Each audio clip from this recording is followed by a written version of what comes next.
we're talking about. Let me just get it. Oh, great. Only you can see it. I saw Alex this morning. We ate breakfast. Oh, really? Briefly. She said, so are you having fun packing? And I was like, Alex, are you having fun packing? Yeah. Of course she said no. Yeah. Let's see here. There it is. Oh, okay. And younger kids, that's right. Oh, Will Richardson. Yeah. Nice. Have you met him? No, He's a but really nice guy. yeah. Life's more fun with a microphone that you don't get to use. So we can Hello. interview Brian. Yeah. Well, it's taking a while to load. Let's let it load up. But this is what Steven sent.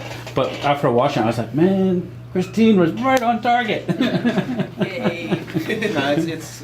I think there's a lot to be said for young kids, especially with the fact that there's no tactile response, but the fact that you're actually interacting with something other than a keyboard and a mouse.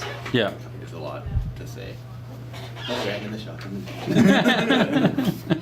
You like move. I mean, there's something different about this. Yeah. Well, it's not a this. disconnected reality really, because you don't have a controller between you and the actual interaction that's going on the screen. Whereas this is. Hands-on. Yeah. Even though you're not getting any response, there's much more.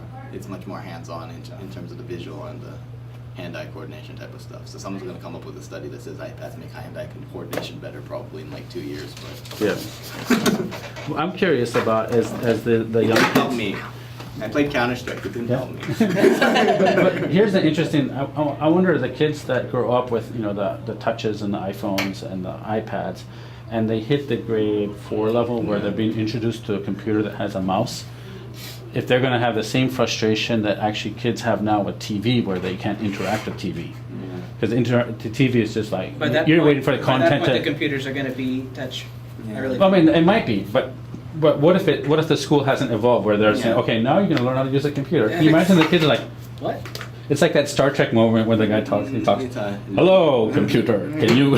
And the guy's like, no, you don't move the mouse.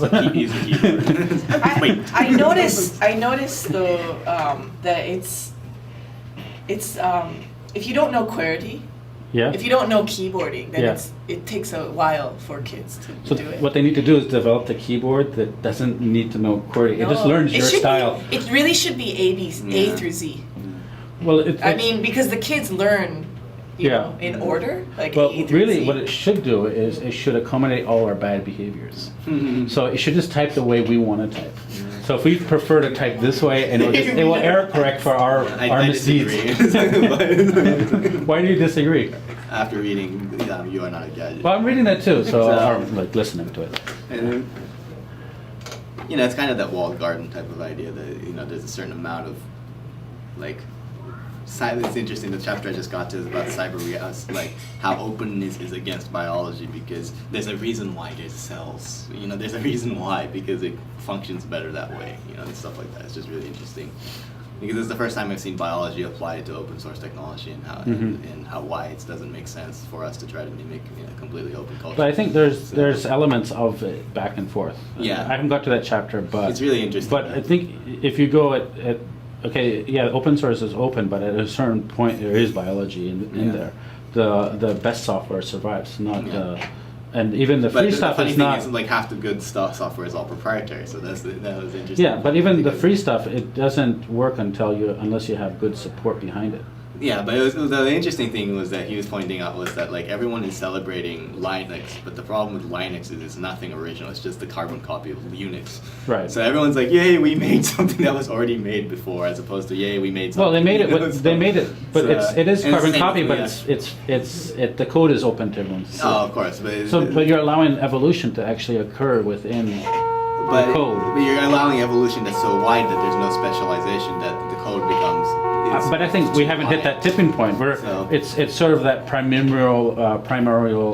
Well, no, that's the It's problem. the though. soup. We're in the soup right now. Primordial soup doesn't become humanity without cell walls. Is the problem? Yeah, but we So- haven't built those cell walls. Oh, they are building. But the open culture is already against having cell walls. So you're having it's kind of like this idiosyncrasy.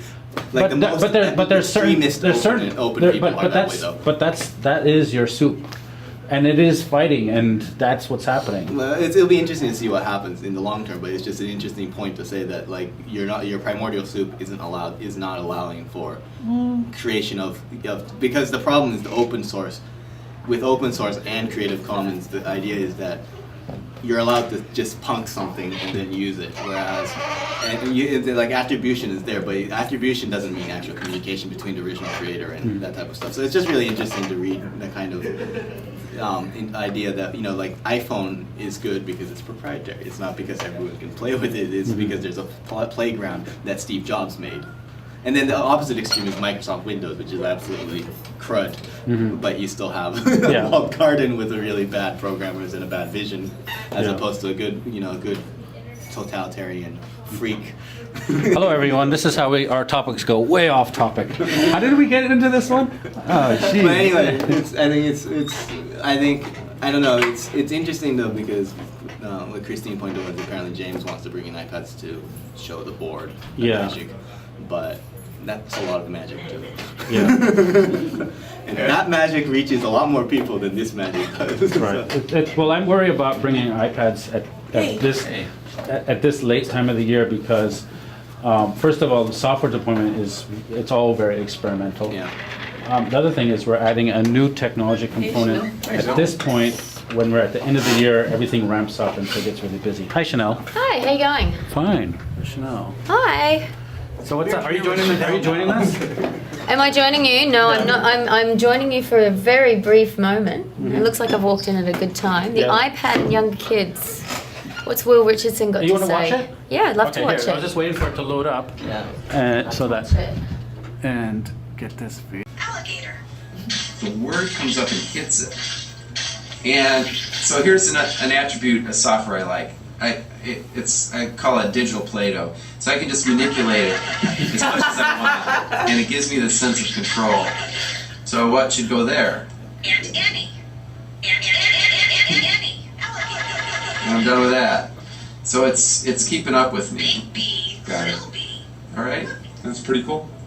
Yeah, and what'll happen is you can give your child this and Drive they'll yourself nuts. enjoy the I would go nuts. the quality is there, but then there's this element. Yeah. Earplugs. They can associate Earplugs. the A must. language. Oh, your with phone's it. there, yes.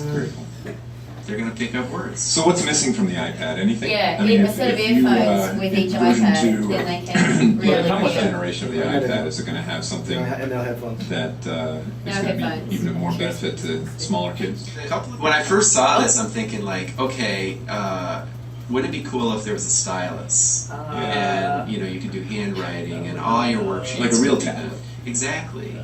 And this is capacitive, so I don't know why there couldn't be a way to make a fine point stylus like a Nintendo, to change it from multi-touch to monotouch.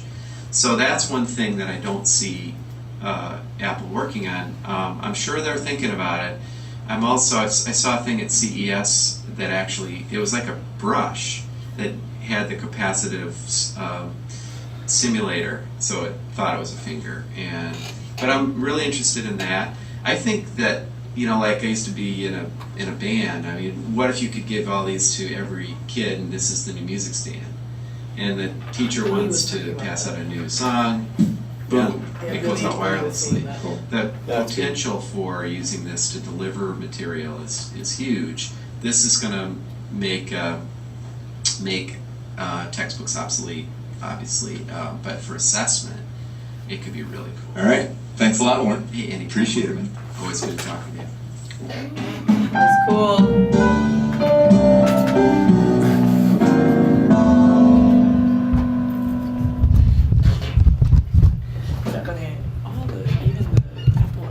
Yeah. So that was. Motor and their gross motor.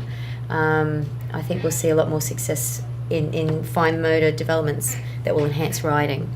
Of course, it doesn't take away from developing the pencil grip that's needed for riding, but it's very exciting. I think it's very exciting. Yeah. Thanks for sharing. You're welcome. You're welcome to come at any time of these meetings. Yeah, I know. My life is going to get a little less complicated next month. Oh, good. So.